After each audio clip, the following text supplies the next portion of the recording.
All right, boom. We are live on the 100th Red Room. Yeah, wow, we made Let's it. go. We made it. Wow, this has been a journey. It's been fun. We started the Red Room. Luke and I were just sitting around and we're like, oh, let's, and we got the cool background because this is what we thought about. Like, hey, let's just go to a speakeasy and talk about real estate and drink old fashions. Yep. Like, that was the whole concept, 100%. Right? So, and it's been useful for our community, the Phoenix RIA, for like the Phoenix local real estate investors. So this does live stream on the Phoenix RIA, my Facebook page, Luke's Facebook page, and then our 2 YouTube channels, Just for Flips and Viking Boys. And then we got the special guest. That's right. Brent Daniels, yep. And we are on his YouTube channel as well. So since this is the 100th episode, and I don't think we've ever talked about this subject, what can podcasting do for your business? So, I mean, obviously we can bounce around anywhere, but we got a guy that has been on 270 podcasts with 2 missed every Monday night, right? We missed one yesterday. I was at WWE Raw. That's a good. No, everybody was kind of scattered. Pace and Jamil and Jerry, everybody was busy yesterday. And I'm telling you, getting loud and having conviction about being a real estate entrepreneur. It's not just like recommended. It is, you have to do it in 2025 and going beyond that. And it might be as simple as just posting every single day to your stories. I buy houses, send me your deals. Right. We all know Temp has done it forever. Right. Yeah, exactly. And he does whatever, 50 to 200 deals a year. Right. I mean, people around the country, if you just post every single day, you get your friend's account in Facebook up to 5,000 and you say, and get excited about this business, people will send you free deals. You will do 4. I will tell this to anybody, guaranteed. You will do 4 extra deals every single year for free if you post every single day that you buy houses. I could absolutely see that. And that's a big deal because, I mean, you do a lot of PPC as well. What does the average PPC deal cost? $2,500, $3,000? 45. Okay, 4,500. 4,500 to $5,000 here in Phoenix. Area? Yeah.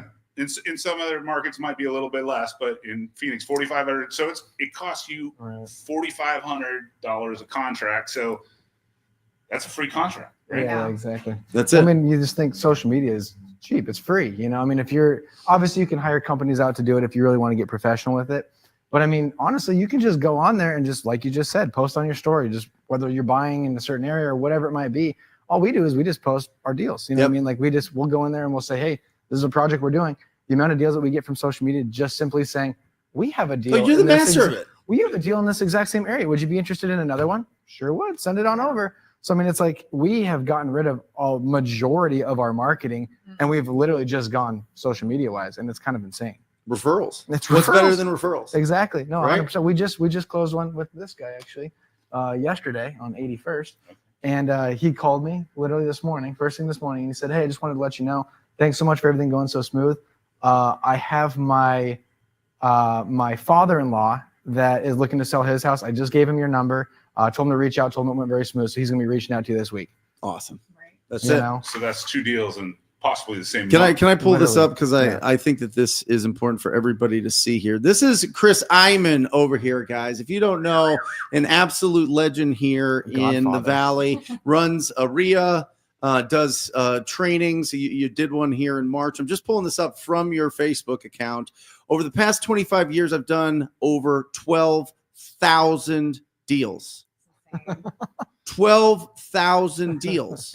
Right? I don't even, it's more than that. I don't actually. And who else can say that? That's weird. So what do you so give like 3 or 4 like just big rocks on what you've learned about wholesaling over the last 25 years, because there's been a lot of changes. You've seen the explosion from like 2000, probably 16, 17, really 2020 really got people into wholesaling.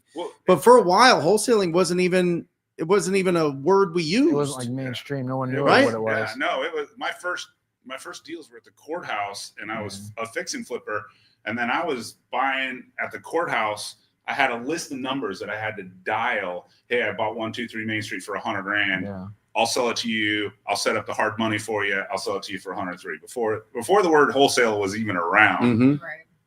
that's what I was doing. Right. So, but yeah, I think the best thing that I can say of all my 25 years of experience is the pivots. I mean, the pivots are huge because I was just a foreclosure guy from 2000 to 2017, and the foreclosure gap just stopped. And then I was just like, all right, how do I do this? And then Jamil was probably my first. He's like, Chris, I can bring you deals. I got this agent outreach program. So then I would like sell Jamil's deals. What year was this? This is like 17. Yeah. And then, you know, his buddy Pace was a contractor, and Pace is like, I don't want to sell the deals. I'm good at getting the deals. And then can I just arrange a flat fee with you? Right. And then that happened. And I forget, around the same time, I gave Brent some office space, and I'm like, whatever, you set the price on the deal. Yeah. I'll give you the office space for free. Mm-hmm. If I like your number, great. If I don't, no problem. Yeah, but you're tapped in. I mean, you're about 60 deals a month now, Ish, yeah. right? And all people sending them to you. Yeah, so you're not going direct. You're not doing the marketing. I almost have zero direct. I've done it all. I've done the PPC. I've done the letters. I've done the cold calls. Yeah. But we just have so many accounts that are bringing them to us that that I don't have to do that. And then, you know, when you see the bottom line and you don't have this massive marketing spend that a lot of people have, for sure. 40 grand. Me. Yeah. That's me. Yeah. I mean, we're 40 to 60 a month in PPC. Okay. We were doing 25 grand a month in mail, and that's like been break even. So I mean, it's like we've been doing it 6 months. Okay. So I think going back to cold calling. I know you did it a while. PPC and hiring a bunch. I've talked to Carlos and Sal. They've got Call Geeks. Really impressive. Really looked at that. So that'll be something coming down the pipe. But check this out, Luke. I told you I had a surprise for you today. Come on. As of today, this was sent to me this morning. Okay. It is a judge just ruled that offering to buy houses is not phone solicitations. Wow.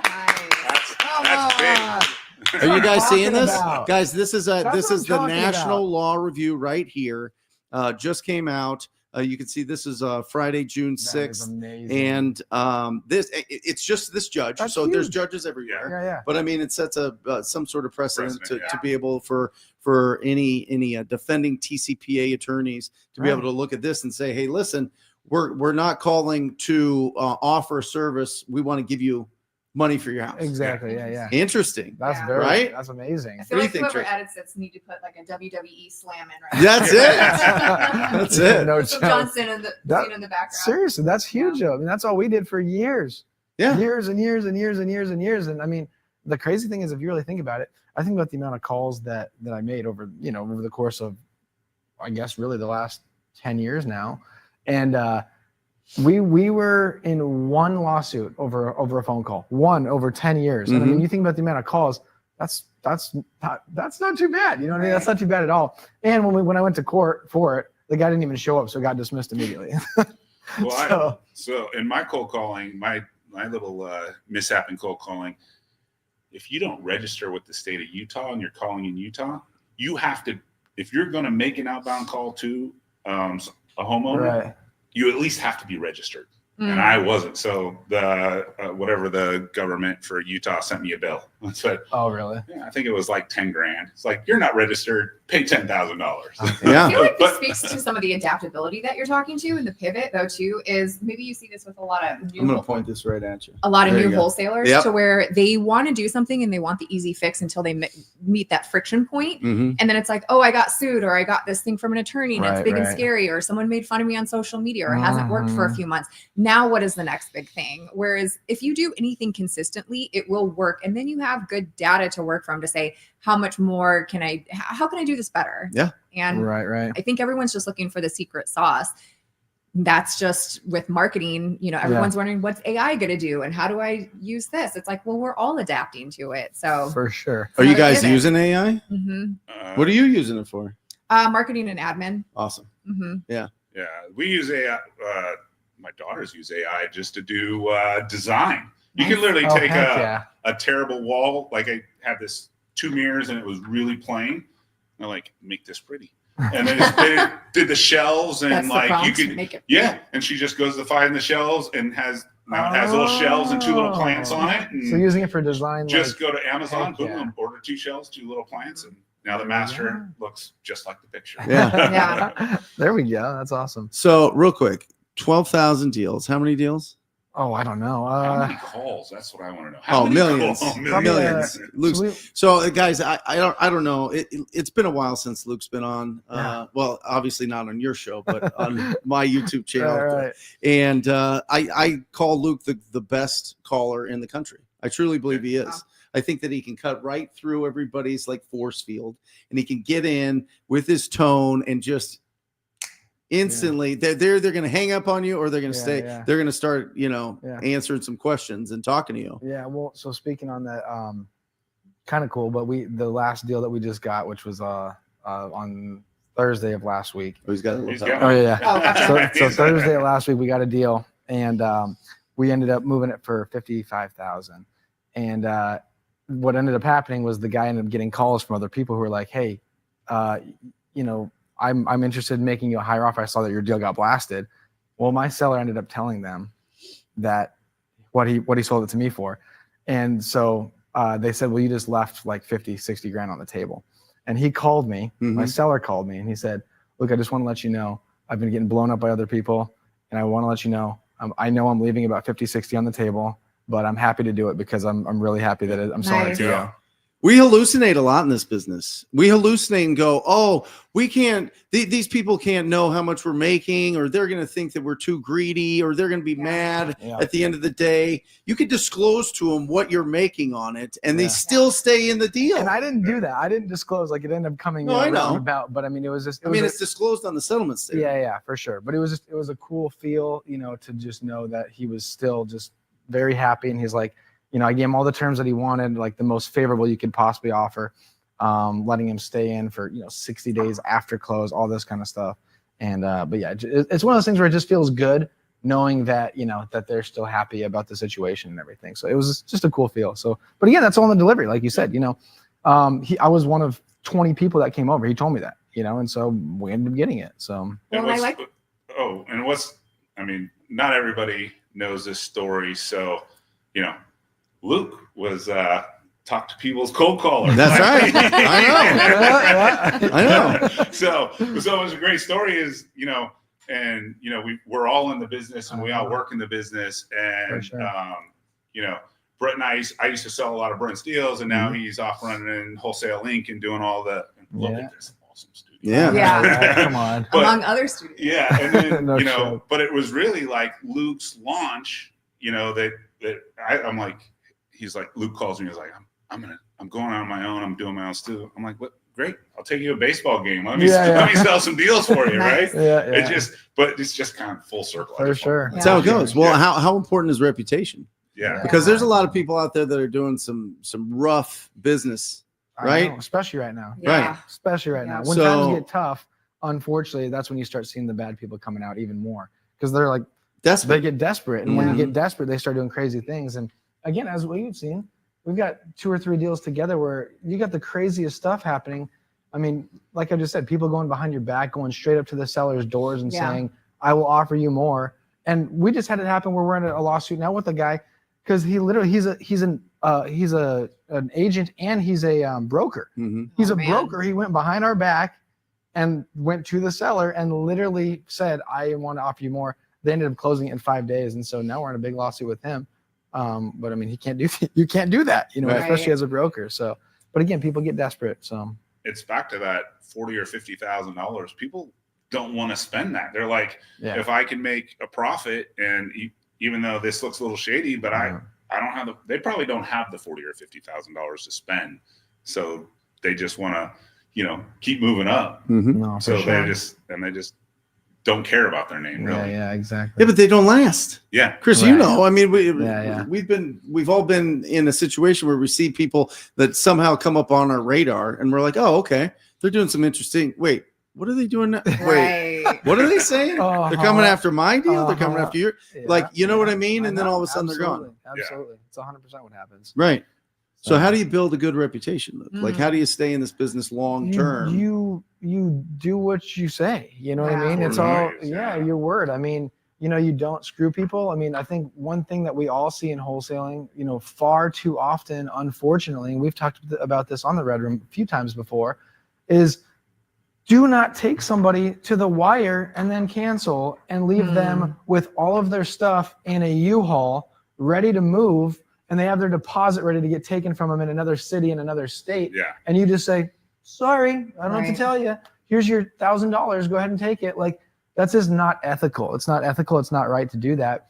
And unfortunately, there are so many people out there that do that. And I think that that's why a lot of crackdown has come on wholesaling, because, you had enough people complaining of that's exactly what was happening.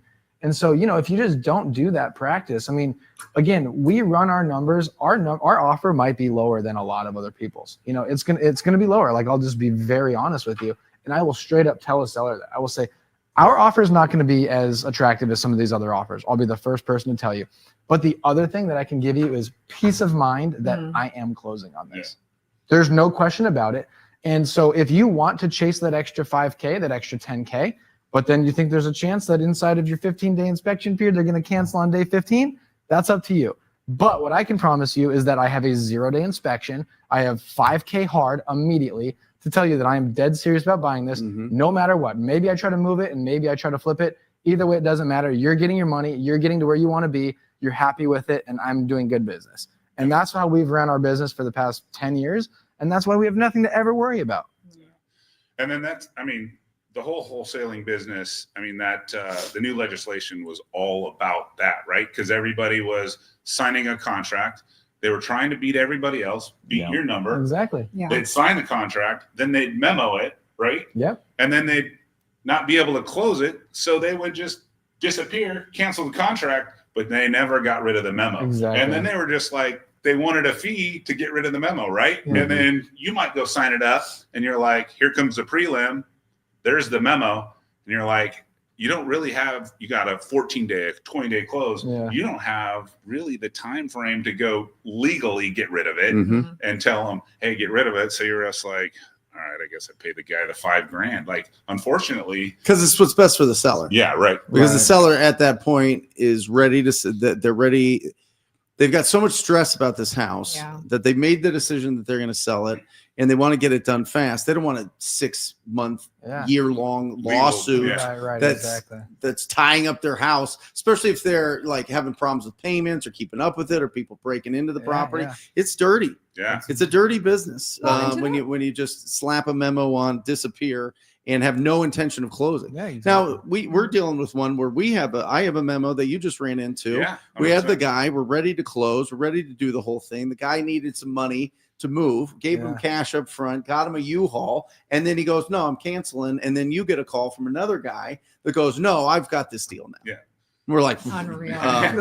So do you? I'm getting ready to send it out, and I like pull up, Monsoon, and I'm like, what's this agreement for sale? Mm-hmm. Oh, let me click on this document. I'm like, it's got a memo from Brent. Yeah. I'm like, I tell the guy, which we never do. Yeah, I mean, you could look at right. the recorded docs right now on Maricopa.gov. We never put memos. A lot of really big companies in town do it as just a part of their business. For sure. And we never do it unless we're giving people money. Unless we're giving people money and they're like, yeah, you give me some money and I can move and I can do all these things. But we're like, are they just trying to get a bunch of money out of these investors type of thing? So we'll see. We'll see how it shakes out. Yeah, absolutely. I think a big thing with reputation too, to all of your guys' points, is transparency. You think that, I can do this deal and get away with it and make an extra 10K and no one will know. With social media, with those of us that have been around a long time, with all the meetups and the investor community here in Phoenix, you don't think that you can get away with one deal or do the shady business. It will come back to you it will come back to you one way or the other. Oh, yeah. We all know each other. And I feel like with the sellers too, if you're going seller direct or working with the wholesalers, performance is such a big thing. You have to be almost over communicative. And when I was doing a lot of seller direct, I wanted to be almost over resourceful for them and say, here are your options. You might not like all of them, but here they are. Like you said, and then in those cases, they trust you, they like you. The people that come behind you might not stand a chance. Put it all on the table. Just put it on the table and just say, this is what you got. And I feel like being almost over transparent like that and performative with whoever you're selling or buying with goes such a long way. No, and keeping even the good relationships in the business. Because when I saw the memo, I sent Brent a text. Yeah. I'm like, this guy just sent me the deal. Yeah. I'm sending it back to you. Well, that's what's nice. It's easy to be able to do that, you know? Yeah. I mean, And that's what it comes down to. Yeah, that happens with Jack often too, Yeah. where I'm like, hey, you guys just blasted this one. We're actually under contract on this one. And he's like, oh, are you really? He's like, okay, let me reach back out to the person that sent it to me. And then he goes to find out that they don't even have it under contract. You know? So it's like stuff like that happens. But like you said too, though, like stuff just gets around now because of social media. I mean, somebody that I know we all love is Rich Wonders. I mean, he's been blasting people left and right, which I love. I think it's awesome. Definitely entertaining. Yeah, you know what I mean. But again, he's calling people out for when they mess up, and I mean, you know, more power to him because I think it's great. Mm-hmm. Holds people accountable. Self-policing. Yeah. Never hurt. That's right.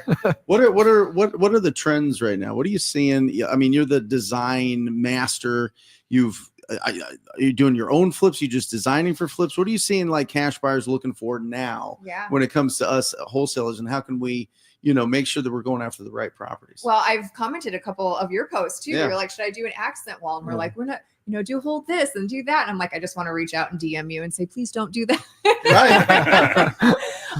I hope you do. Yeah. You reach out. That's the whole point of those. Yeah. Maybe I should. So to answer your question, a little bit of both. And I think I really, from my perspective, have loved to see the growth that's happening on the design side. Mm-hmm. Although I tell my students all the time, do not fix and flip this house just to get on the next HGTV, reel. Yeah. This is all about numbers and profit, not about who can design the best house. Yeah. That being said, I love seeing that the fix and flippers that are really good at what they're doing, putting a lot more thoughtfulness into it. Mm-hmm. So traditional is, what we're seeing more now is just more oak cabinetry, white oak cabinetry. We can still get the wood look flooring, quartz countertops, but a lot more warmth. The sterility that we saw during COVID and fix and flippers were going nuts is all but dead. Mm-hmm. People just really want to. Are you saying feel warmth like wood, or are you talking warmth like earth tones? Both. Right. Yeah. People just like travertine's back. Like you've seen.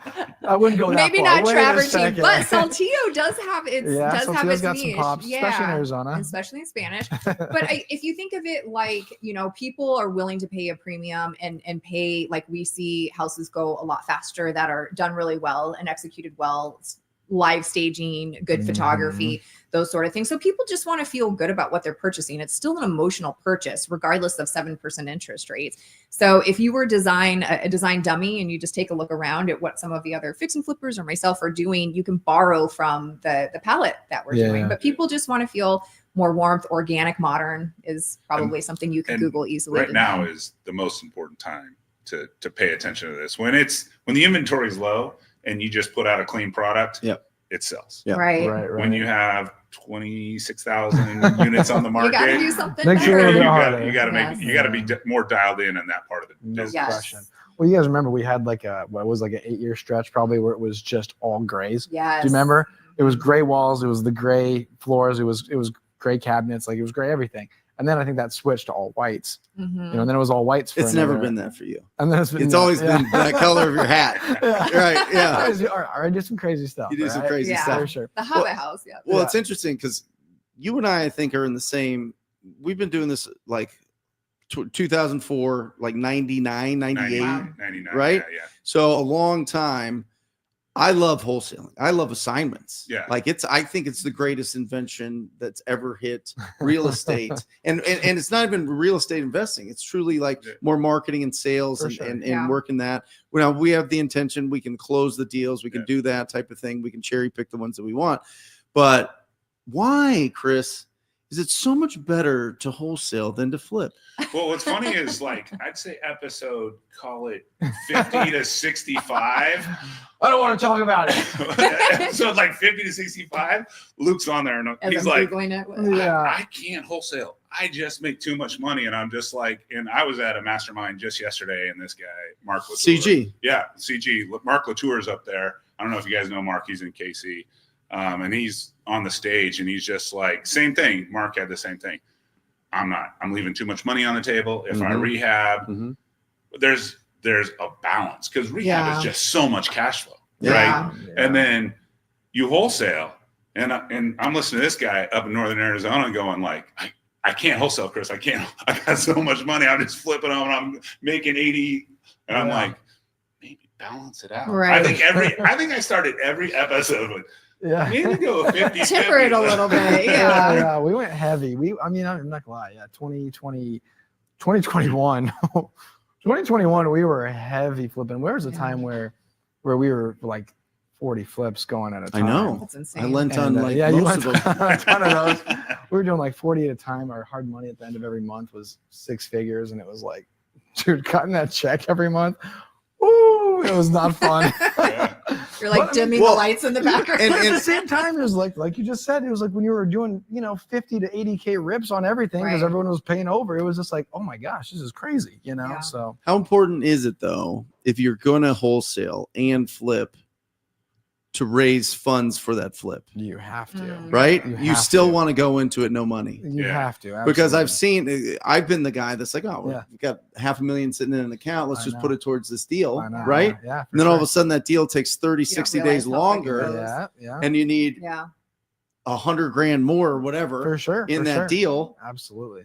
And that's your operations money. Yep. And that's what you're talking about, the cash flow. Yeah, it's huge. So like I've always been a wholesaler.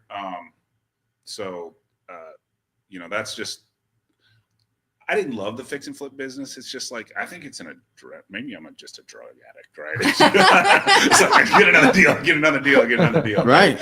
And it's just fun. Yeah. It's fun. Sure. But like, I don't have that design like you guys. That's not my brain doesn't work that way.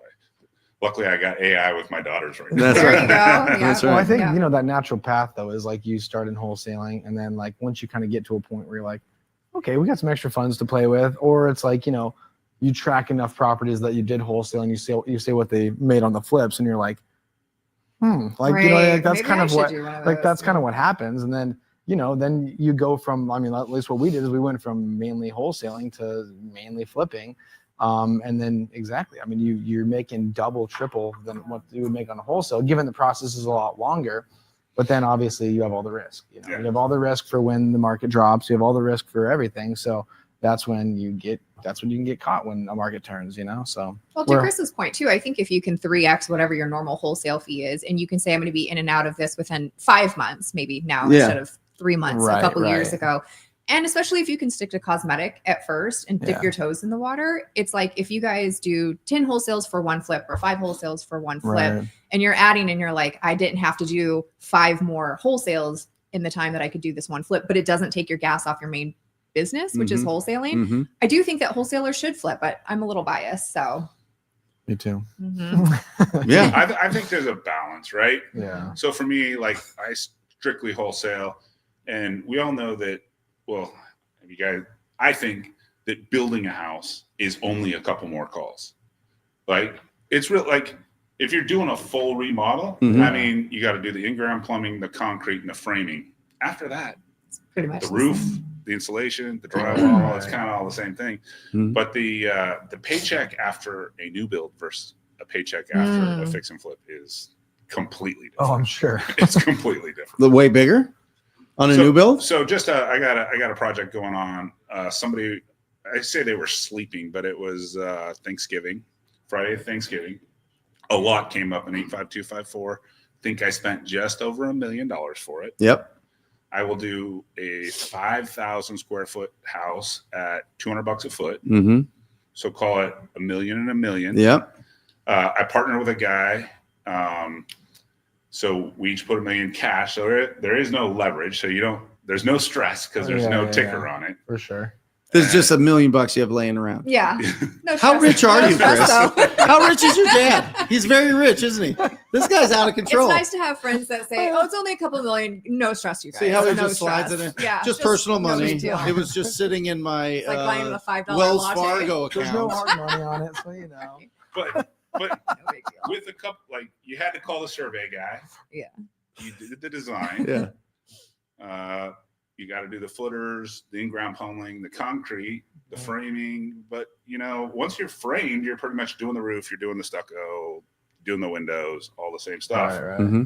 And that thing probably sells for $4 million. $4 million. Yeah. So It's a decent. what, payday. that's going to be $800 a square foot. So you're building for 2, selling for 8. Yeah. Nice. I mean, you're gonna have, Yeah. let's say $200,000 in what's 5% on, Landscape? yeah, $200,000 in closing costs, agents, all the stuff, right? Yeah, sure. No, 200. The budget is 200 a foot, and that's landscape pool. Wow. That's including the whole thing. Yeah. That's crazy. That's Yeah. actually really good. That's insane.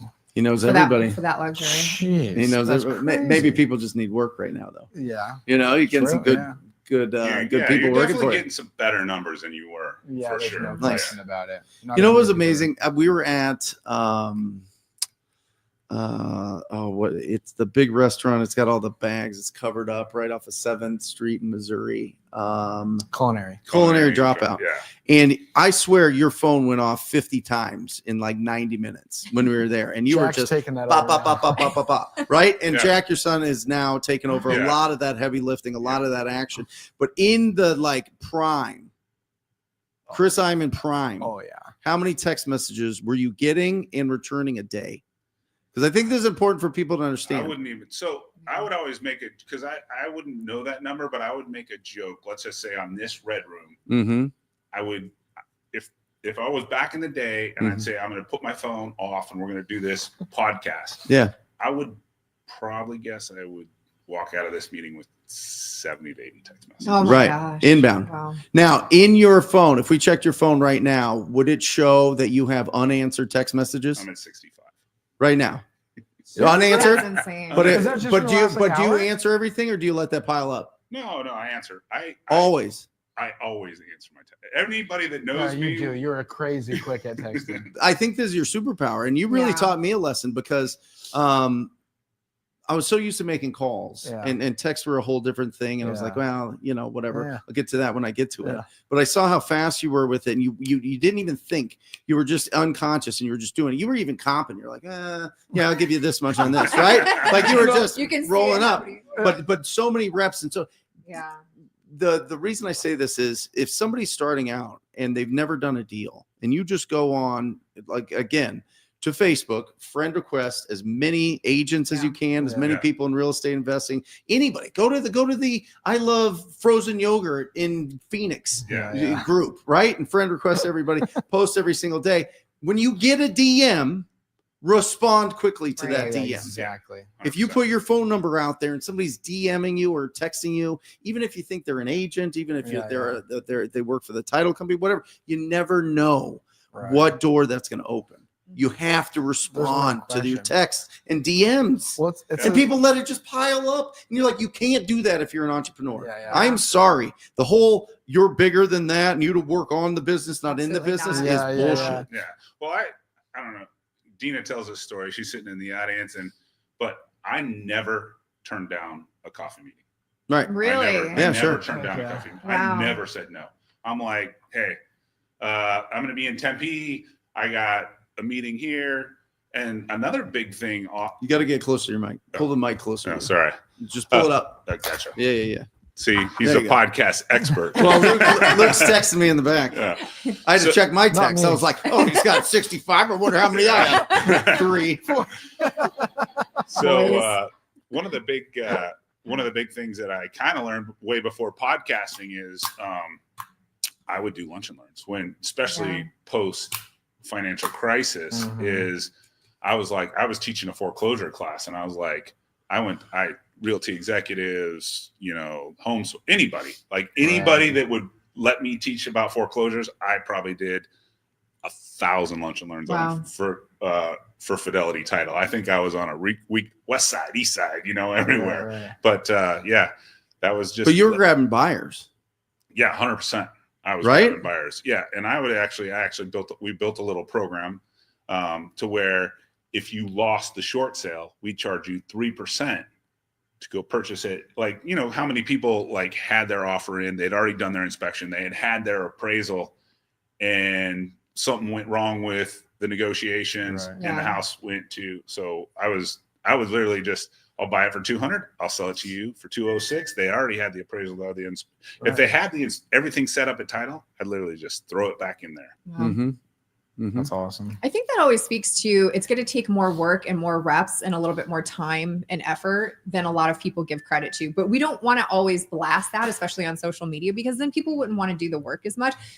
I'll speak, and probably for the same that you guys think too, I kind of enjoy that dirty work a little bit because it's almost like you have something to prove. Yeah. And then when it starts to pop off, there is a barrier of entry into this business. Topically, there's not. You could be anyone off the street. We could go grab someone off of Thomas and bring them in here and teach them real estate. But the barrier to entry, I think, is working through that friction, getting through those reps, and then starting to become a little addicted to it. Like, I'm still on job sites sweeping up. Like, I'm not too good for any part of this business. I'm happy to jump into, but I actually love this. I enjoy it. I will continue to do this. And I think it just, all of us sitting at this table have a certain dedication and probably addiction to this. How fast do you get back to people? I'm pretty quick. I mean, up until what time? Like you're somebody texts you at 9:47 on a Thursday night. It depends on the context. So I have contractors hours for the most part. So I'm up early. So if anyone texts me early, I'm always texting back. What time do you get up? I wake up around 6-ish. Okay. Yeah, nothing crazy. Okay. Yeah. 3 a.m. What about you guys? 6. Like 6? 6, yeah. Yeah. What about you? 7 in the summer. 6:30 in Not the earlier in the summer? That's okay. true. Yeah. Yeah. Heck yeah. But most of the time I get back really quickly. So Well, I mean, so Jack's taken over on Chris's side. So if you try to go, so for those of you that don't know, Jack is Chris's son. So if you try to go grab drinks or lunch or anything with Jack, first of all, he's got ADD, which I do too, but his is bad. I got it. I think we all do. You'll sit there and you try to have a conversation with him and it's just like this. Oh, make him repeat on his stuff. phone. On his phone. Yeah, because Right. it's constant. It's we've talked about it. He told me I think 2 weeks ago, I think he said he comps about 70 to 80 homes a day. Right. Wow. Well, Full comp. I Full mean, comp 70 80. so- you've been doing that for 20 years. So let's pivot the conversation, I think, because I want to go back to the original, because I actually saw Pace on Steve Trang's podcast that rolled through yesterday. Yeah. And I think the question was who in the business that he had seen really grow the business, and the wholesale business is what he was referring to. And he referenced Jamil, but he said Jamil, but only because he's got Josiah and Hunter in the background, right? Sure. So the wholesale business is, you're in the business. But I had a different one. I thought about the question. I was like, if you look at the people on the wholesale hotline, all wholesalers started all as wholesalers, right? Jerry, Pace, Jamil, you. Now, I can text back as fast or as well as anybody out there. But if you look at the four of you guys on the wholesale hotline, back to the podcast and back to leveraging social media, Yeah.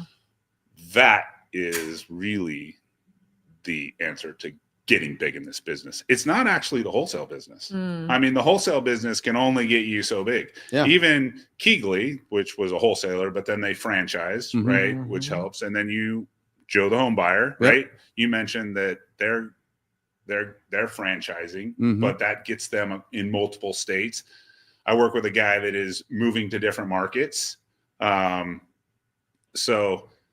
But past the wholesale business, which is still a business that you have to work, right? Yeah. And you could, like, to your point, you can't really step away from it. Right. Like if you went for 6 months and left your wholesale business, what would it look like when it come back? And you hired. Oh, they don't want me in there. No. No. I'm a few hours in my wholesaling business now, Okay. and I usually screw it up. Okay. I'm usually the one. Yeah, I get freaked out. About. I mean, I don't want to. Let's stay on this vein, and then we'll. But we'll let's go, just talk about like really the way to leverage and get further down this road is podcasting, social media, media. all the different stuff. I think, Chris, I think you figured it out. I think you guys are just natural at it. But I think, you get to a certain point and you understand that there's no like financial legacy. We can elevate our kids up, right? Or our family up, or the people around us up. We could, like a financial baseline from here to here. We could do that, and that helps it out. But there's not,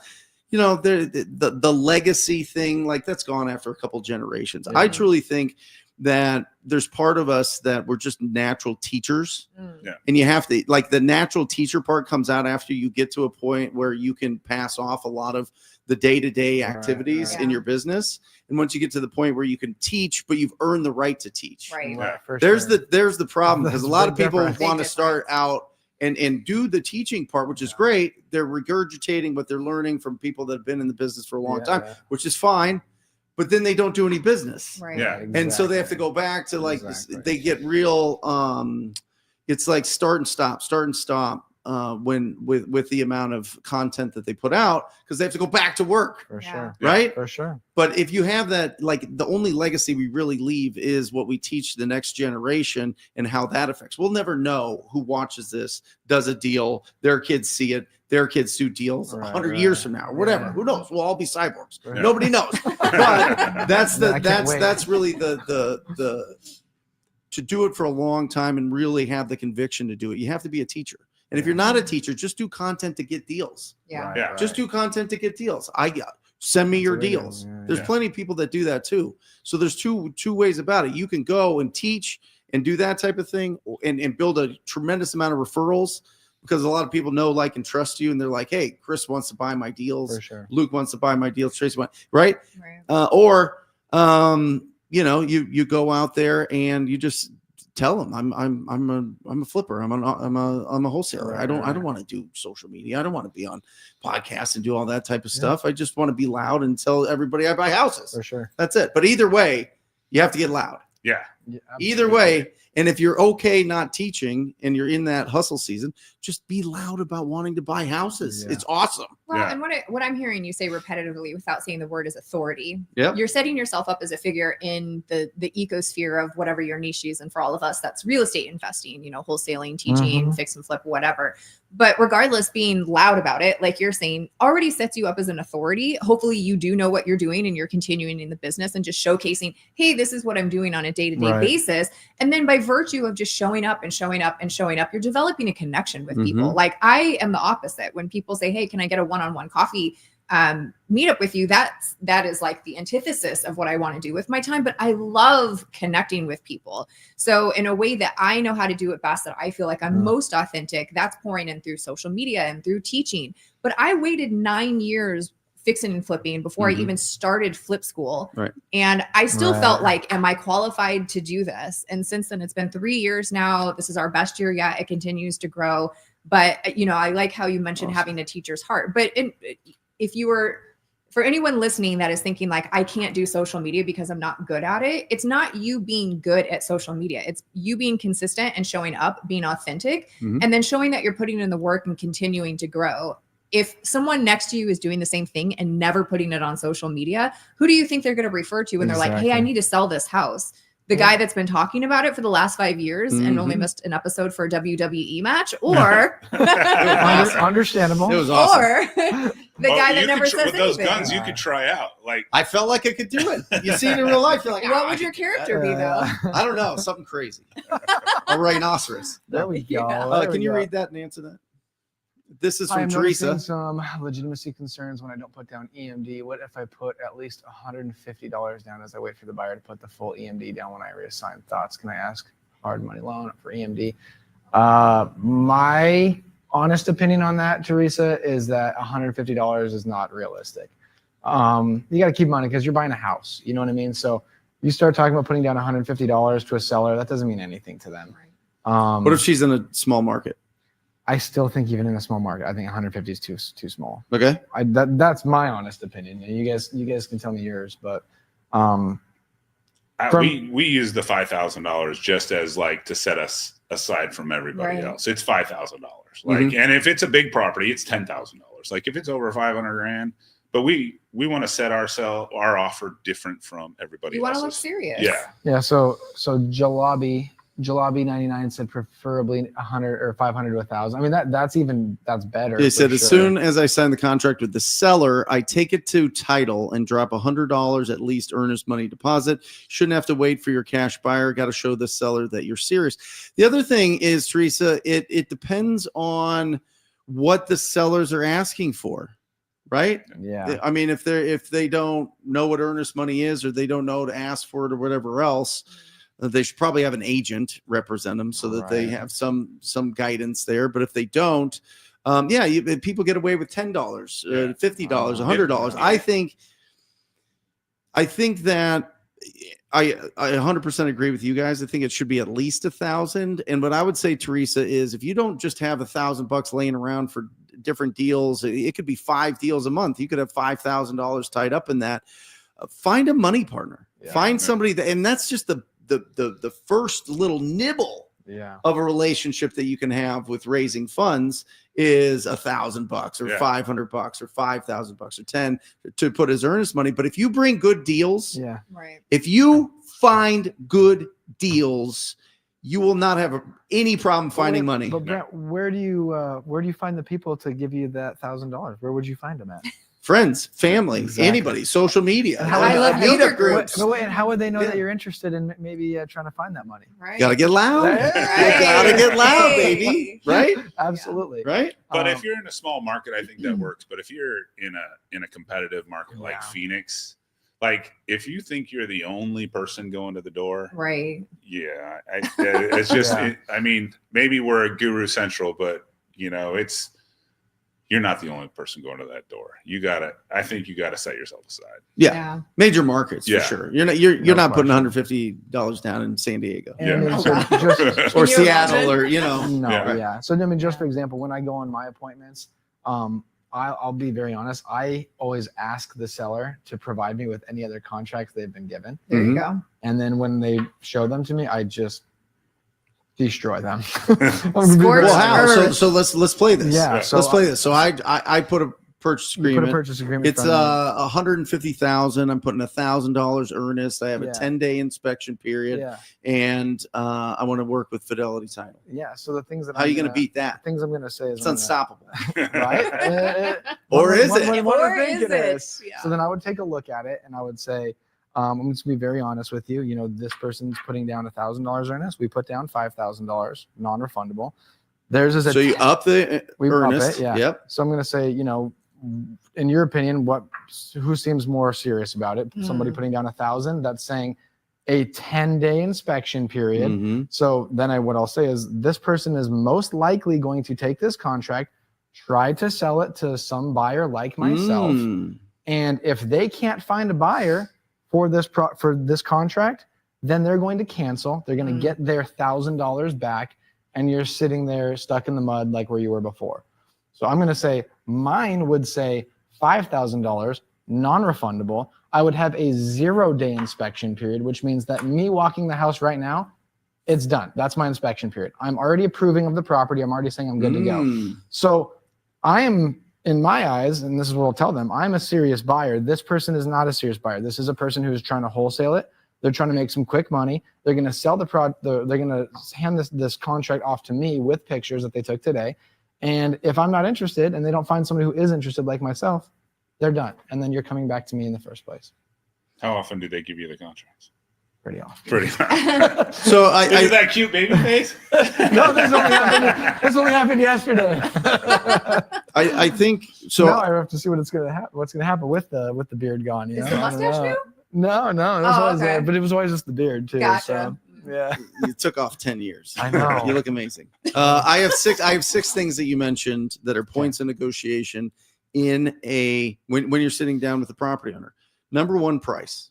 Yeah. Right? Yeah. You're competing on price. Are you the highest or lowest, or you the same, right? If you're the same or lower, well, then you got to negotiate one of these other 5 items. Right. Earnest money. Yep. And how that earnest money is is deposited, right? Yeah. Is it 1,000? Is it 5,000? Right. Is it non-refundable? Is it contingent? Right. That which leads us to the third, which is inspection period. Yeah. Or contingencies. For sure. Right. Are you doing an inspection? Is there no inspection? What's going on there? Guys, these are the knobs that you have to play with when you're negotiating a purchase agreement with an agent or with a property owner. Yeah. Next is the closing date.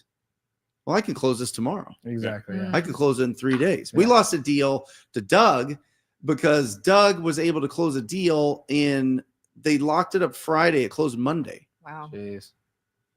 I don't even know how the title company did that. They were like There must not have been an crazy. HOA or anything. With an HOA. Wow. With an HOA. That's crazy. Anyway, That is crazy. so closing date plays into It it. was free and Next, clear. one thing that you hit on, exit strategy. Right. I'm going to buy it and I'm going to fix it up and I'm going to sell it. Yes. They're going to take They this love- and try to Your sell seller the purchase loves agreement. to hear that. Right. They love to because hear they that you're have buying some it. sort of pride, Yes. right? Especially if it's an inherited property. Yes, exactly. If it's grandma's house Oh yeah. that the kids were They raised don't want there, to go the into anybody. grandkids Yeah. got Starburst every time they went over there and hot tamales and they were Oh, having a great time. I and want to Skittles. go. Starburst Yeah, right? hot Yeah, tamales. And then- Where's That his was my house? childhood. What was the address? Yeah, right. But I mean, Yeah. there's something there that they go, Right.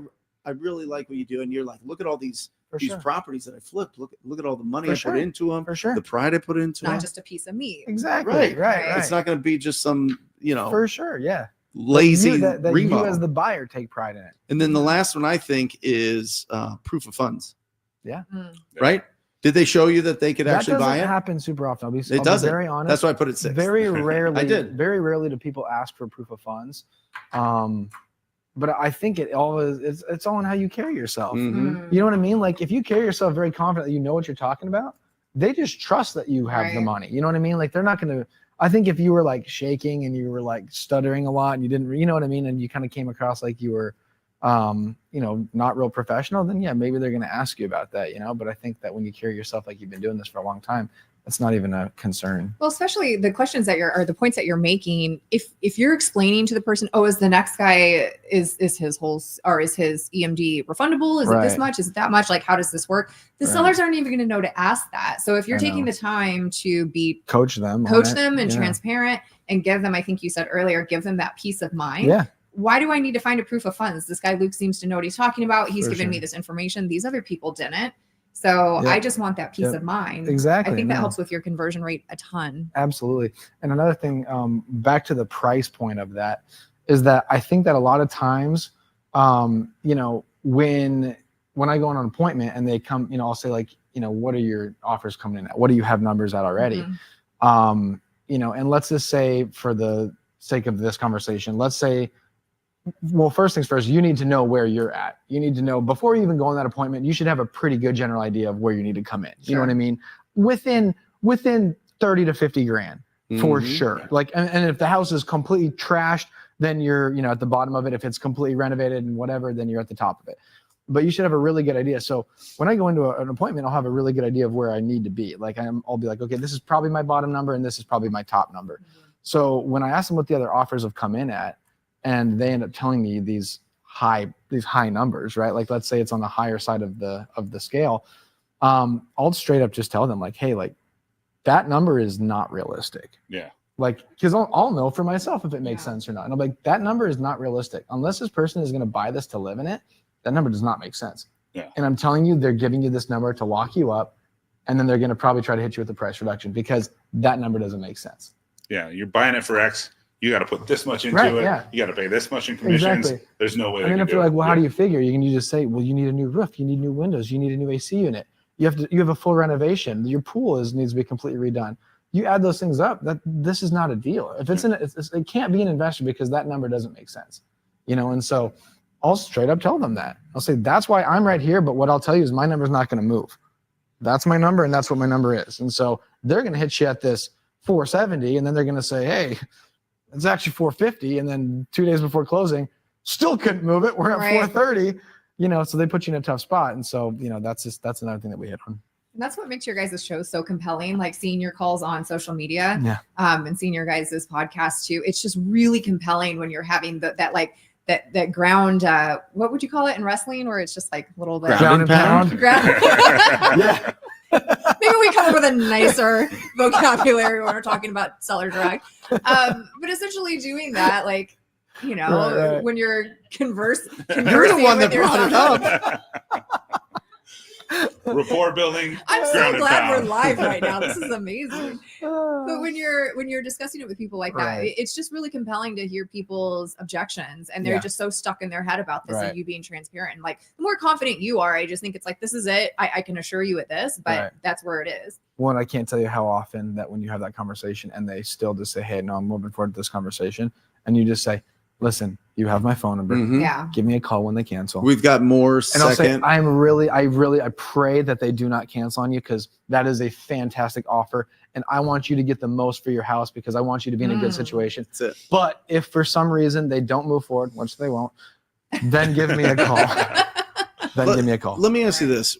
Why this might hit our souls a little bit, but why are agents, for the most part, fine if you take a property, fix it up, sell it, make $150,000? Okay. Yep. And I assign a deal for $150,000, and they call my deal equity stripping, and they call your deal awesome for HGTV. Yeah. Mm. Yeah. Right. I think it's because mentally they see, well, this person put work and effort into Right. getting it to that point. Okay. And it took them 6 months. And there's risk. risk. Okay. That's what I think is the only The difference. value. But of how do some you feel sorts. making 150 off of an assignment? Oh, I mean, I still love it, but obviously I'd make sure that, that although But the I'm only optics are going down rough. I will say, That's The optics are that's rough. the word. I mean, is the optics. I mean, tell me about it. But Like, how do you feel about it? Well, I feel like a lot of agents feel entitled. And Okay. I feel like with how much the trajectory of home prices have gone up, even over the last decade, it's getting harder to justify, in my humble opinion, that the large majority of agents earn what they earn because they can put little to no effort in and earn the same paycheck as someone that did hustle for 6 months, is really amazing at their job. Mhm. And yet we don't try to over negotiate with like, well, you're brand new versus you're going to make my life a lot easier. But that Yeah. being said, I do think that if you haven't been through a fix and flip or wholesale, you don't have any justification to be able to put that the onus on like, you deserve this versus you don't. Mhm. But they don't see the $50,000 in marketing spend. Sure. That's Very it, true. right? Sure. they Very just true. they just don't see it, 100%. right? Right. They haven't actually lived in this side of the business. Precisely. They just get their commission check. Yeah. They don't know what the marketing spend looks like, the Yeah, systems, the follow-up calls. I thought you Like- just called me randomly. Well, I think the No, not really. Got heard one day. I think the big thing you is just randomly dialed my number in, right? who determines value. Yeah. Who determines value in a deal? Unfortunately, appraisers do. Right? Those bastards on the sale. No, but I We've been mean, getting smoked on appraisals. if your grandma in No, Prescott yeah. sold her house to somebody, didn't tell you about it, and you saw what she sold it for, and you're like, Grandma, you could have made Yeah. 150,000 more if you just Right. would have put it on the market. What are you doing? Right, right. Would you feel like your grandma got scammed by the person that went to her house and locked it up 150,000 less than you thought she could sell it for on the market? I think because of what I do now, Right. I'd be like, yeah, a person is good at what they do. But is that Yeah. yeah? No, I mean, I'd be like, that's, but again, I'm in this line of business. I think Yeah. any other person is gonna be like, yes, absolutely. And that's when you get those calls from a daughter or son. You just signed my parents' house up for, whatever. And so, Yeah. I mean, those happen, But I'm always telling my students in flip school, like you cannot put yourself in the position of the seller and think like, well, I would never do this. And so they wouldn't do this. And so I'm going to be really afraid to make this offer or stick at my number, Yeah. because if you haven't been in that situation, you don't understand what that pressure feels like, which I think is even more important for us as professionals to say, you do have options. You don't have to use me. You could fix this up yourself. You could Mhm. declare bankruptcy. You could do foreclosure. You could list Yeah, this. Here yeah. are your options. I feel like no matter what, ethically, I provided them with every option that they could do. Now, if they still choose to do this, and then afterwards, you've seen this all the time, their body posture changes. They take a big sigh of relief. They're like, For sure. Luke has got this. The guys have got this. Then I sleep really well at night, Yeah. knowing like I'm putting in the effort ethically and business sure. wise and professionally to justify it. But it's difficult because you can't always think like, well, I would never do that, or why did grandma accept that? Because you're not grandma. Yeah. You weren't in that stressful Yeah. position knowing that a signature could take this all away. And that extra 50 or 60 that they left on the table with your story is nothing compared to the stress that they're feeling. For sure. And I think you brought up a good point too of even just saying like, hey, if you're not comfortable with this, like, you go ahead and run the renovation and let me know how it goes or what you Right. think. Because it's like when you actually put the ball in their court, it's like they're like, no way in hell, I'm not doing that. You know what I mean? Because the other thing that people don't understand flip wise is that, you know, when you've done it for as long as we've done it for, you've also put the time and effort and money into building your relationships with your contractors, with your vendors. You know what I mean? Like no one off the street just goes and gets the flooring that we get for $1.50 a square foot. No one off the street goes and gets, you know, full sets of cabinets and kitchens for $3,300. I mean, you know what I mean? They don't. You go to any, you know, home renovation company that you're going to try to get the exact same deal for, not deal, but the exact same cabinets for, you're looking at 15 grand to renovate that kitchen. So, I mean, it's like, you know, they also don't understand, like, not don't understand, but like you can make it clear that the time and effort that you've put into your business, Right.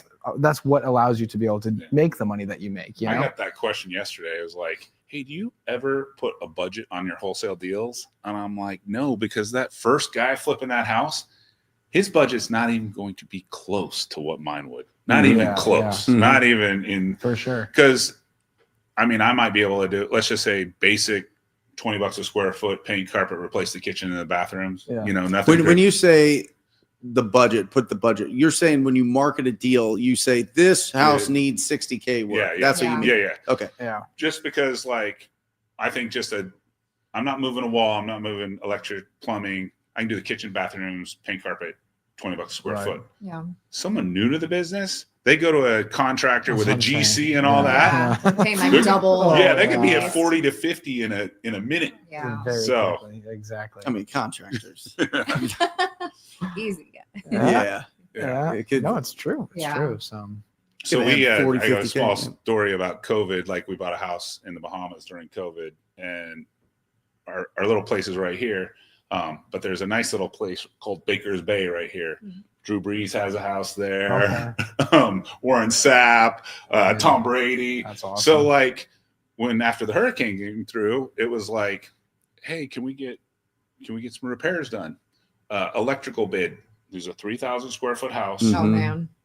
$85,000 To rewire it? To rewire it. Mhm. Here, that's like 15, maybe Oh, my 20. goodness. But like he's like, what do you want me to do? Tom Brady will pay that. Yeah. Yeah. Well, Tom Brady, am I?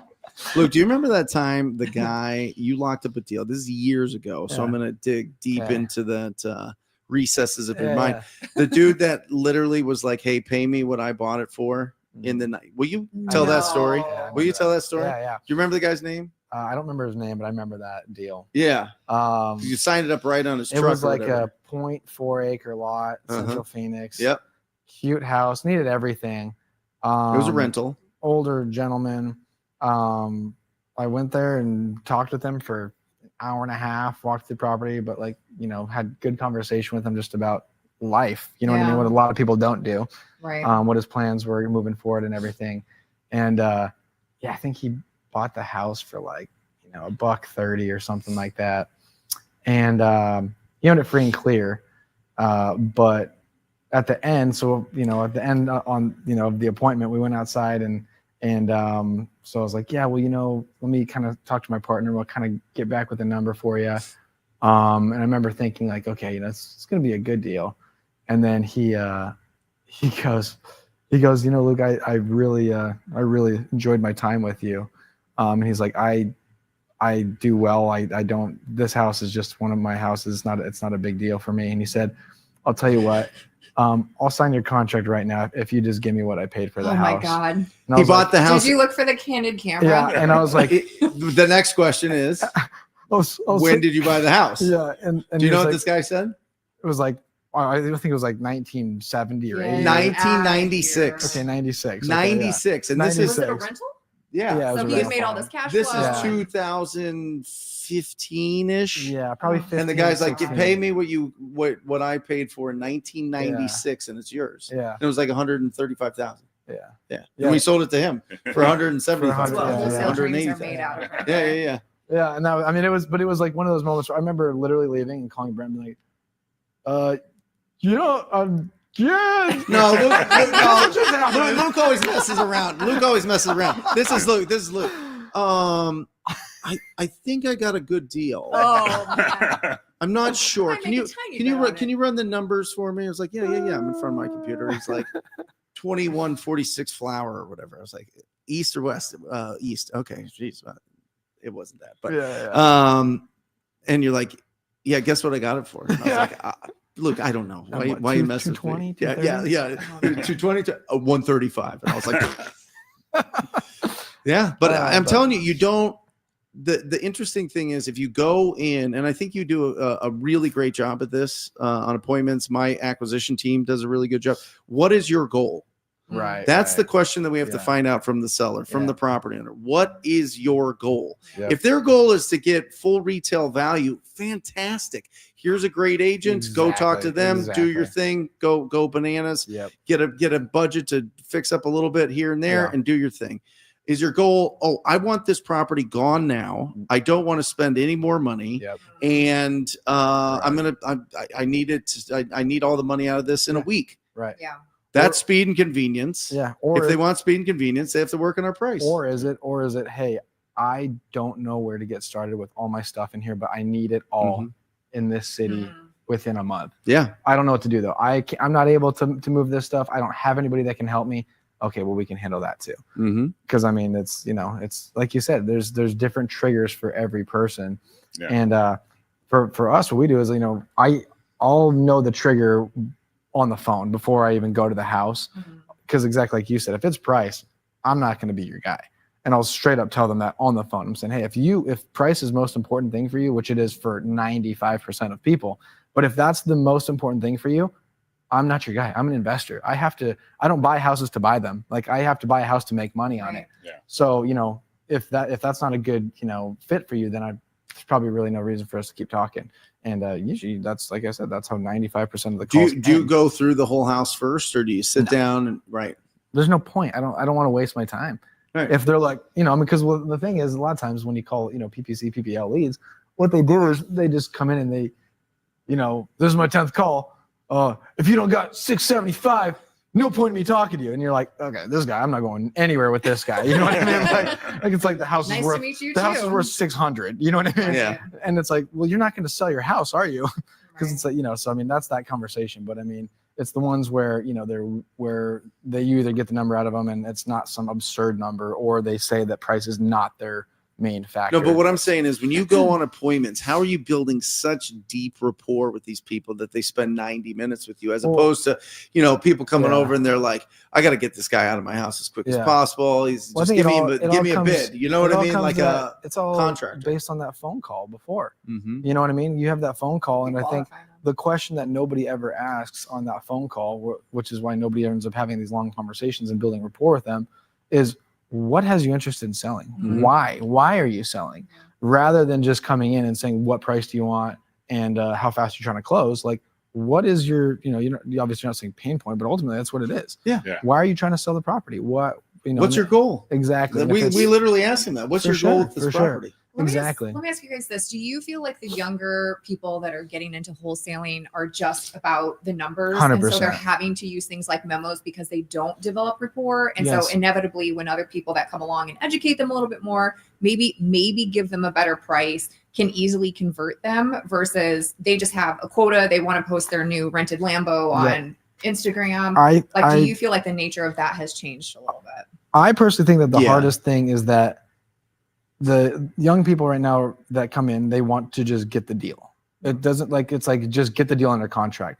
So, and then the problem is that what we've already talked about, but they're too quick to move to option number 2, which is a price reduction. And they're like, let me just get it under contract. I'll lock it up too high, but then I can always hit them with the price reduction. Where it's like, that shouldn't even be in your vocabulary right now. It just shouldn't. You know what I mean? Like, unless something drastic, it should be an absolute. Yeah, but every other buyer does that.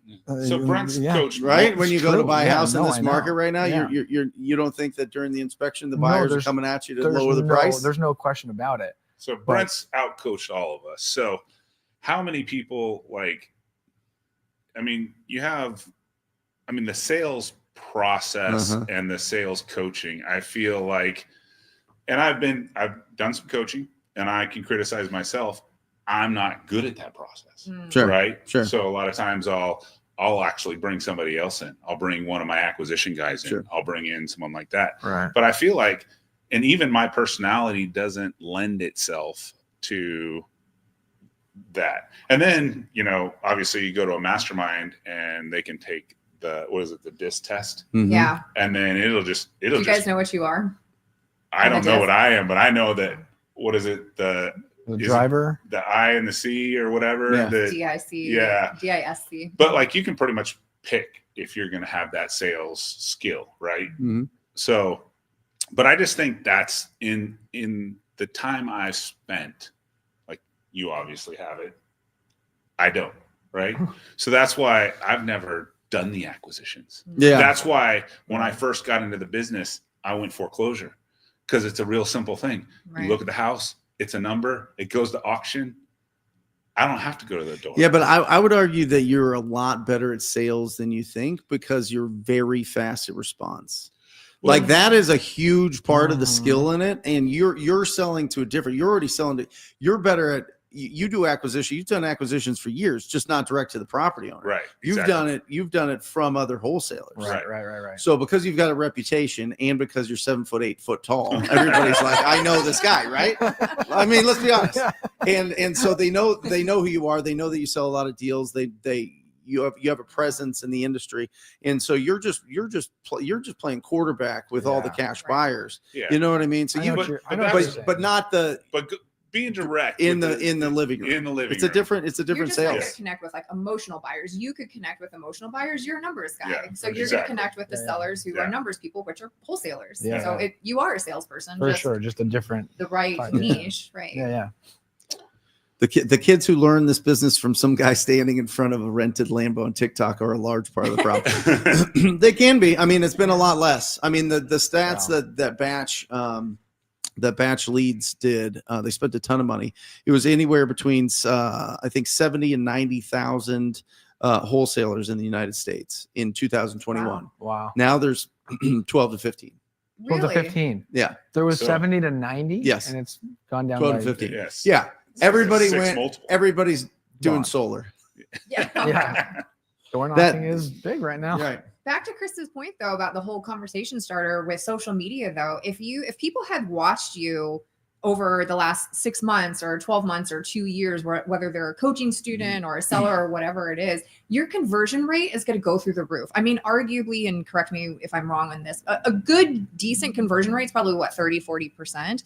I think if you are on social media quite a bit, people are ready to say yes. They just need you to answer a few particular questions personalized to them. So it's like, it just makes it so much easier. So if you're wondering, like, social media isn't worth it, like, how does it feel to go to the door and have a 50% or 60-70% conversion rate because you put 6 months of social media in where they were watching you versus having to be the next guy at the door and they don't know you from Adam. Yeah. Yeah. I mean, I don't think any of your sellers have seen you on social media, have they? I've had a couple. Really? Yeah, but it was after. It was after they looked me up. Right. Yeah. It's more the agents. Yeah. Sure. It's the agents sure, that bring for the sure. referrals. They're like, oh, this guy buys properties Which I'm in this area. happy. Let me sell it to him and get Yeah. both sides, right? For Yeah. sure. You know what I mean? That's- Then because I've done, I've spent millions in Facebook ads and done a lot of YouTube and all that stuff. I don't think we've had one property owner on that Red Rock, the one that you staged, that was multiple offers first weekend, by the way, in this weekend. Okay, so Nice. things are still selling if you put them at the right price. Yeah. And you have Sage stage them, Right. which everybody wants to buy the furniture every time. It's like, guys, Nice. it's a staging company. Talk to them. I don't know.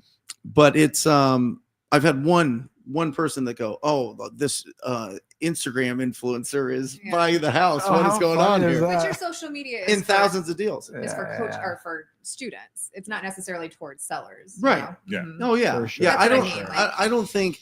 Yeah, I think if you're going to do it, target agents, because agents are going to bring you way more deals than like Yes. just somebody The one-off random that seller. has a rough, that just inherited sure. a house. Unless you have like, here's all the things you need to do in probate. You know what I mean? Just talking Yeah, about yeah. specific niches. But yeah, I think for the most part, it's the agents that are bringing you Majority those of deals the for good sure. deals we get up north in You Prescott get niche over there, are Chris? from Is this Yeah. going too long? Yeah. You got to get From back to your from text. agents. I'm literally thinking just like, am I taking too much of Brent's time, honestly? No. Okay. No, absolutely not. So No. that's what's going through my head. Yeah. I'm like, we scheduled from. You've got like 80 text messages. No, And you're worried about me. Yeah, I'm worried about you. Well, because Here's you the were best. nice enough to let us use your Oh, studio. my honor. Right? This is great. Yeah. So I love like, this. I'm just like, okay, we said from 10 to 11. Always and the I'm- numbers guy. And I'm like, it's Yeah. 11:15. Is Brent over He's there like- going like, yeah. Bro, I will go until tomorrow. Like you know what I'm saying? oh, we're gonna do a 24-hour. Yeah. What was that? Can we Pace get- has done that. Yeah. Yeah. Can we get old fashions to go? Yeah, absolutely. They I'm can going drop to 'em require off. mine in a sippy cup, please. It's going to turn a little bit different. It's also, Threaten us Awesome. with a good time. Just no headbutting. Yeah. Yeah. When you guys start arm wrestling, then we'll know it's. That's Oh, it. I'm gonna would- lose that I one. wouldn't mind messing with this guy. well, Heck yeah. anything else, guys? 100th episode. 100. Wow, What have you yeah. learned? 100.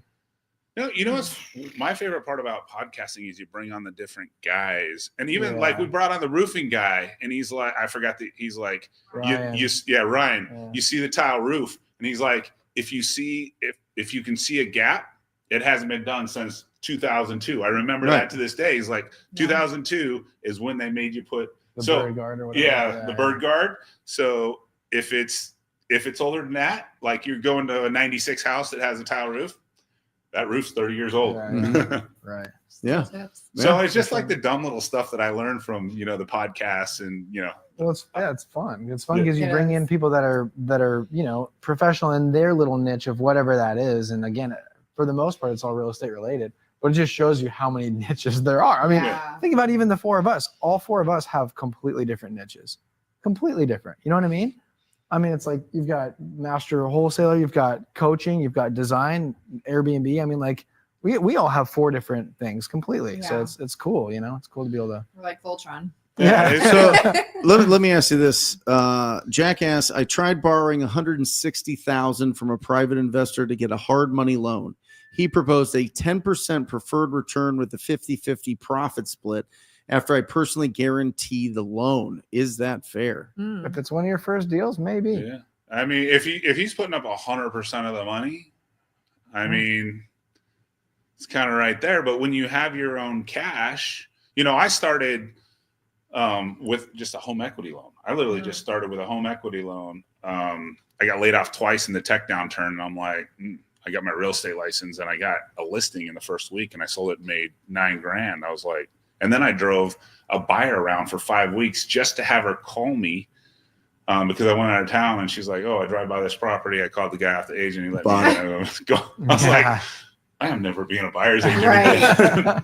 So I was like, I want to get listings, but so I literally just borrowed $60,000 home equity, and that's what I started with. Wow. That was it.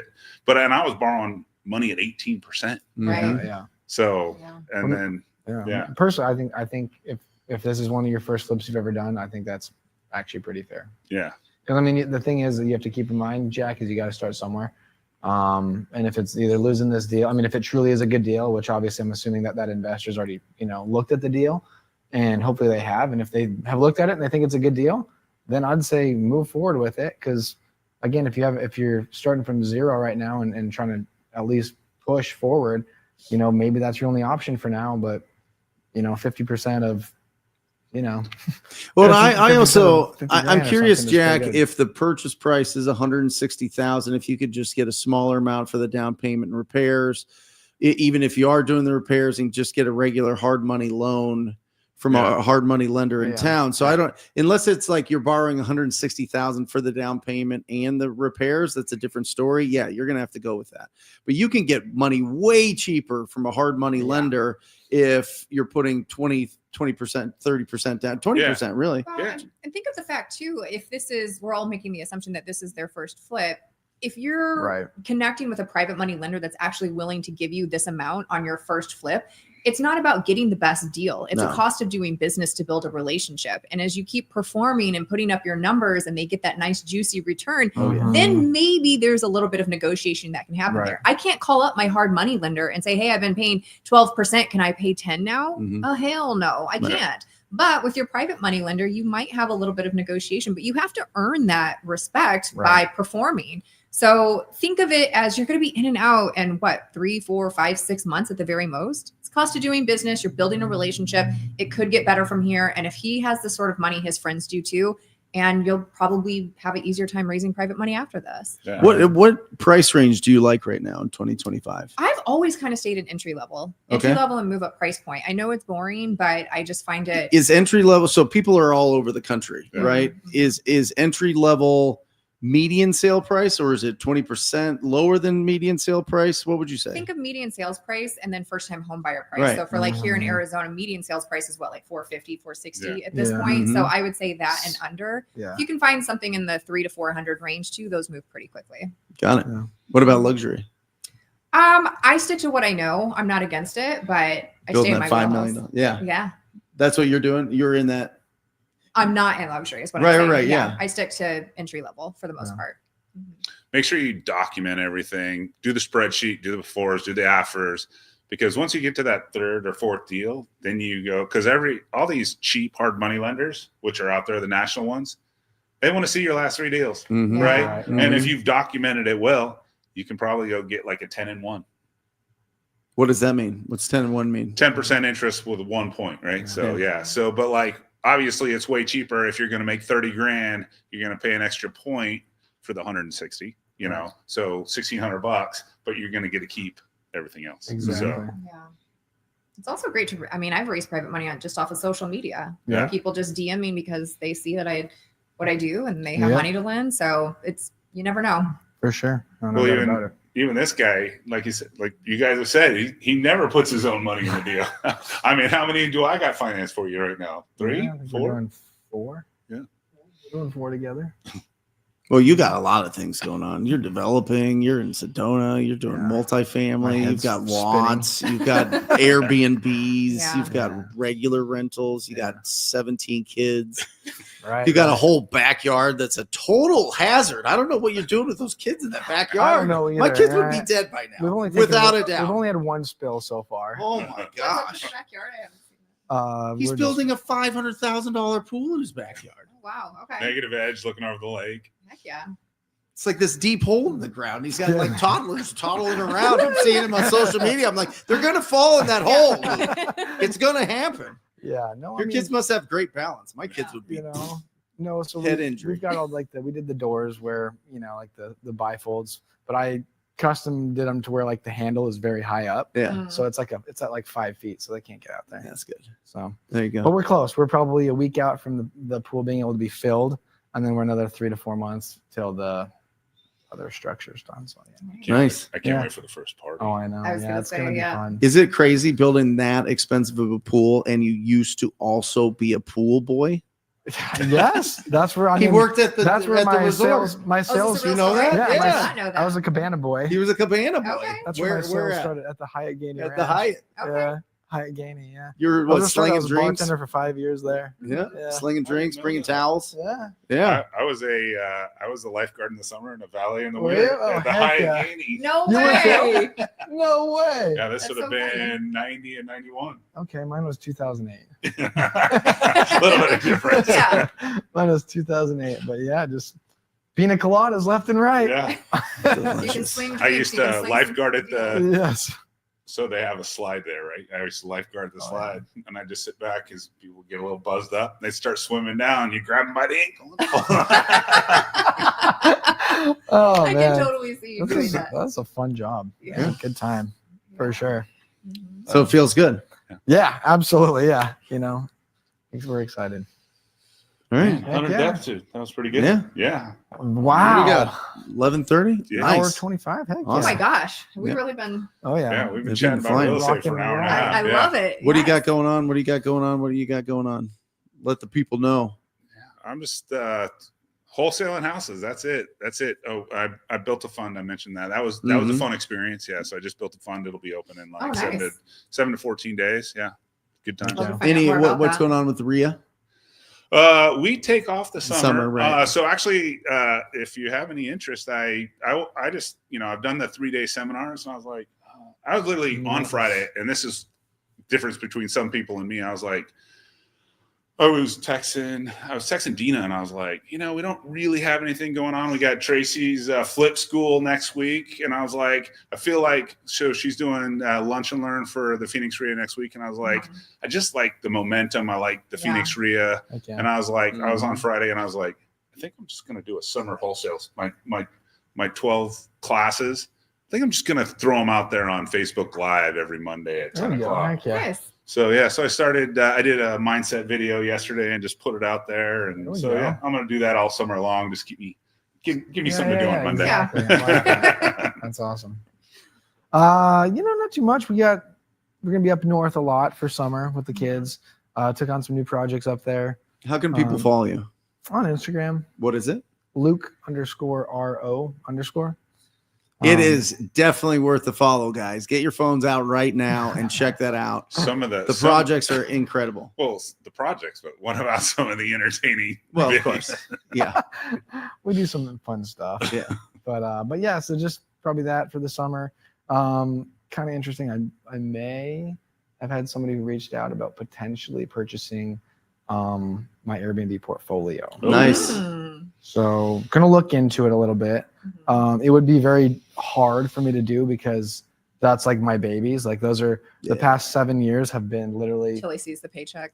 every dollar of what I've made for the most part over the last 7 years has gone into not my pool, and then also this Airbnb portfolio. So somebody's interested in it. So we'll see if we end up making a deal or not. Nice. But it would be hard. It would be like emotional to let them go because those are like I said, those are my babies. Don stayed there. He stayed at some before, so yeah. So yeah, that's pretty much it. Very cool.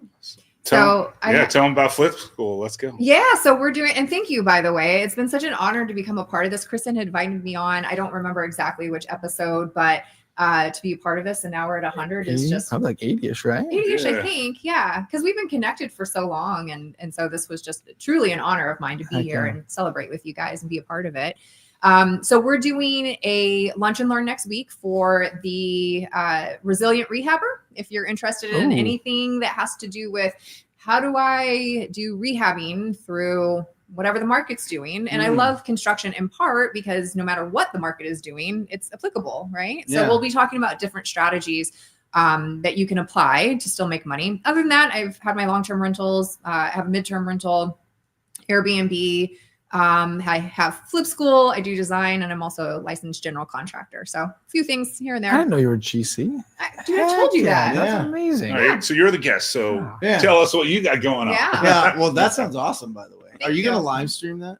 Pardon? Are you going to live stream your event? You can ask these guys. We are not. No, I'm getting. You guys need to start doing that because there's more people than just in Arizona. You know that, right? Yeah. Okay. Maybe we could live stream it on my Instagram or something. Yeah, something. It's StreamYard. Get a streaming camera. Go bananas. You know what I mean? Yeah. So Open I it was up to at everybody. Colby's. He did a social media event in Miami, and I saw the thing. He's like, I texted him. He's like, come on down. So actually, for the Phoenix RIA, we have a TV with a mount on top with a camera. Yep. And so it's just like this. The camera sits on top. It points at the speaker. The TV, you can see the speaker, and it's going to live stream. So Phoenix RIA will be live streamed in the future. Awesome. Just because I went to some event and I was like, well, that's easy. Right, it's a stand. Cool. I got the stand. I got a TV. I got the camera. All I got to do is set it right here. And that's like it. Christmas. That's it. Okay, actually, where is the camera right here? It's behind that screen. Yeah. Oh, yeah. okay. That's a teleprompter so that we can read what people comment. Yes. Right. Yeah. I got a live show tomorrow. I do a live show every Wednesday at 1 o'clock Eastern Standard Time, 10 o'clock Pacific Standard Time. And it's going to be an awesome show tomorrow. Do not miss this. I'm going to give you all the updates on what's going on with the cold calling laws and how to effectively go out and find a deal this week, not next week, not the week after, but this week, how to go out and have really good quality conversations with people that actually want to talk to you. So there we go. How about that sizzle? That's important. And I like that. And I've watched a couple of his. I've watched a couple of your. I surf through there and watch them or listen to them. Yeah. Thank you. Yeah. You and guys, you can check it out at Wholesale Hotline. Is just all audio, and Wholesaling Inc. is the 2 podcasts or the Brent Daniels YouTube channel. That's it. There you go. Love Awesome. Love it. Well, thanks for having us. I know. Yeah. We're usually all It's an honor. on our Heck different. yeah. Yeah. We should. I love it. It's almost like we're professional now. Yeah. You know? Man, I mean, come on, look at this backdrop and everything Yeah. too. It's 100 episodes. Seriously, You know what I mean? seriously. Most people don't get past like the first 10 or 20. Right? You guys went a full 100. Yeah, I was at that part of that event last week. Was like, if you got to 21, if you got to 20, you were in the top 2%. If you got to 21, you were in the top 1% of podcasts. Yeah. And we're at a whole. And I got to admit, like, at times it's like, you have somebody lined up and they're like, oh, I had something else come up. And I was just like, all right. Then I'm texting Luke, like, what are we going to talk about? It's just you and I tomorrow. And then he's got 17 kids. So it's just like, I miss, and that was, I mean, honestly, that was the introduction to Tracy. Is like, hey, Tracy, like, he's got 17 kids. And Tracy has 0 kids. This could work out great. and so Luke's consistency isn't always on par with mine. So it's just like, get a third person. For sure. So, but it's not 17, okay? It's 14. You got a bunch of white-haired troll dolls running around everywhere. Everywhere I see you, there's just troll dolls and hair and the white-haired pipes. When we go out in public, it's wild, I'll tell you. Yeah. But I can guarantee you one thing, that there will be a 200. Yeah, good. So, yeah. Good. Awesome. Oh, yeah. Well, appreciate it, Brent. Here's to 200 then. Absolutely. Yeah. All right. Absolutely. Well, we love you guys. We'll see you Thanks for soon. joining. See ya.